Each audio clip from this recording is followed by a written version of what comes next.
Di sebuah desa, hiduplah seorang perempuan tua bernama Mbok Yem. Ia hidup sebatang kara. Mbok Yem ingin sekali memiliki seorang anak agar dapat merawat dirinya yang sudah mulai tua. Namun, itu semua mustahil karena ia tidak mempunyai suami. Setiap hari, Mbok Yem pergi ke hutan untuk mencari kayu bakar. Pada suatu hari, di tengah hutan, ia bertemu dengan seorang raksasa yang sangat menyeramkan.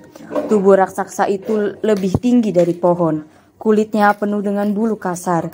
Kulitnya gelap, mulutnya terdapat sepasang taring yang sangat tajam. Kukunya panjang dan kotor.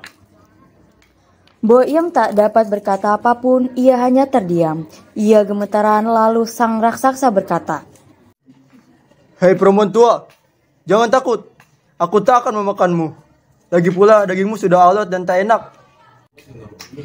Benarkah itu Tuan Raksasa? Lalu apa yang kau inginkan dariku? Aku tahu apa yang kau inginkan selama ini. Kau menginginkan seorang anak untuk menemani sisa hidupmu, kan? Aku akan membantumu, tapi dengan satu syarat. Satu syarat, aku akan melakukan segalanya untuk mendapatkan seorang anak.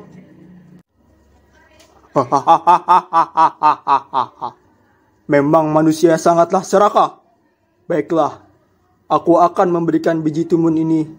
Tanamlah dan rawatlah seperti anakmu. Ketika mentimun itu sudah matang, kamu akan mendapatkan seorang anak.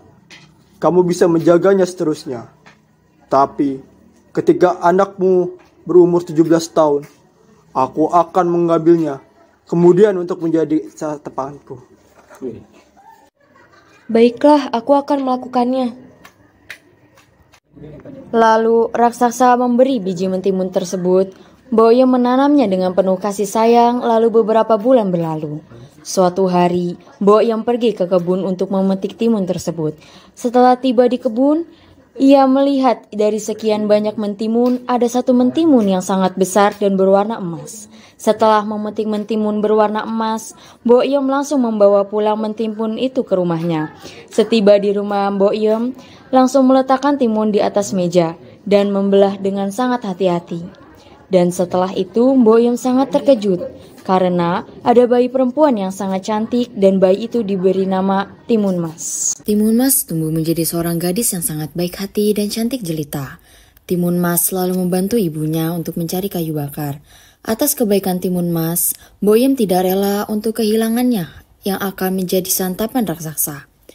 Beberapa tahun berlalu, Timun Mas telah berumur 17 tahun. Sudah waktunya untuk raksasa mengambil Timun Mas.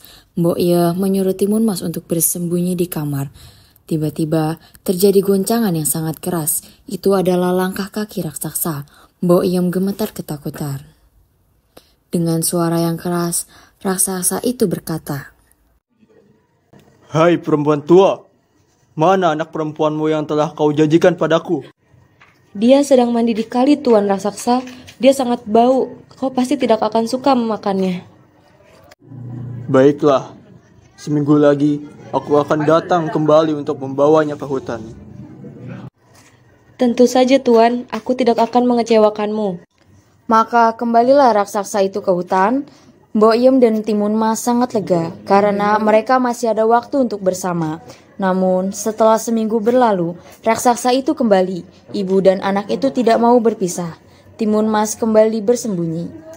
Hai perempuan tua, aku kembali untuk menagih janjimu. Cepat serahkan anak perempuanmu.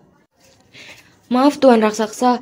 Timun Mas sedang menjual kayu bakar di kampung sebelah. Bila saja kau datang lebih pagi, kau akan bertemu dengannya. Dengan setengah marah, raksasa itu berkata, Baiklah, akan kuberi 1 minggu lagi. Tapi jika kau tidak menyerahkan anak perempuanmu, maka aku akan menghancurkan rumahmu. Mbok Yem menjadi ketakutan dan bingung dengan ancaman raksasa. Ia tidak rela anaknya dimakan oleh raksasa yang kejam. Melihat ibunya ketakutan, lalu Timun Mas langsung mendekati ibunya dan berkata, "Ibu, jangan sedih, relakan aku menjadi santapan raksasa itu." Tidak, anakku. Ibu tidak akan membiarkanmu menjadi mangsa raksasa jahat itu.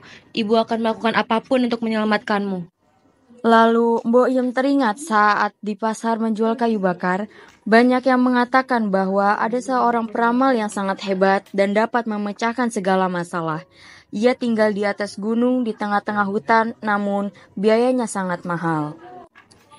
Anakku, ibu akan pergi ke tengah hutan untuk menemui seorang peramal yang akan membantu kita. Tapi ibu, di tengah hutan sangatlah berbahaya. Biarkan aku ikut bersamamu. Jangan nak, biar ibu saja yang pergi. Lalu Mbok Yem pergi ke hutan untuk bertemu peramal. Setiba di hutan, Mbok Yem menaiki gunung dan memasuki sebuah gua dan menemui sang peramal. Hahaha, aku tahu apa yang kamu inginkan. Kamu menginginkan sebuah kekayaan, kan? Bukan itu yang kuinginkan, ini soal anakku. Raksasa menginginkan anakku. Aku tak tahu apa yang harus kulakukan. Tolonglah bantu kami. Apa? Raksasa? Baiklah, aku akan membantumu, tapi kau harus membayarku dengan sangat mahal.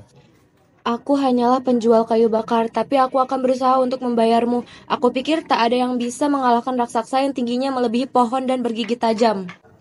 Sudah cukup. Aku hanyalah seorang penipu. Aku tak dapat melawannya.